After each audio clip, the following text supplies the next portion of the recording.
definitely check back in with you as the days continue. If you can believe how elaborate the plot was, Wolf, and how much worse it could be. Yeah, the gruesome details.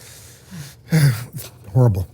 This whole debate, the heated debate over gun control, has certainly boiled over on CNN's Piers Morgan tonight. Piers called for a ban on assault weapons in the wake of the Newtown, Connecticut school massacre. And in response, radio host Alex Jones started a petition on the White House website to have Piers deported from the United States. And Piers is joining us now live from New York. Piers, were you comfortable giving this guy all this airtime, this publicity on your show?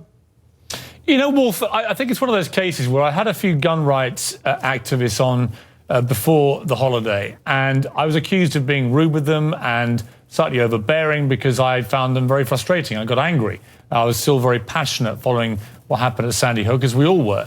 And my position on what should be done about gun control, I've been advocating for a long time. So this to me was a tipping point, and to hear them continue to espouse this "you cannot touch any guns" philosophy, I found very frustrating. With Alex Jones, I took a different tack. My tack was to try and show that I could be a listener, that I would give him the time to explain and articulate his position.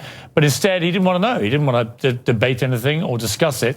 But I found it illuminating that during his rant, you got a real sense of what an element of the more extreme gun activists in this country genuinely believe. They believe that their government will perform as a sort of tyranny and overthrow them, or try to, and that is why they all need to be heavily armed. And that's what he believes. That's what his followers to his pretty well listened to show believe. And I think sometimes you have to give people just enough rope to tie themselves into a large, pretty unedifying knot. And that's what happened last night. And very quickly, Piers, are you going to invite Alex Jones back on your show? Yeah, I wouldn't mind having him back. I wouldn't mind talking to any of these gun rights people at length in a much more calm and reasonable manner. Piers is going to have a lot more on this story later tonight, 9 p.m. Eastern. Piers, thanks very much for joining us. Thanks, Wolf. Thank you.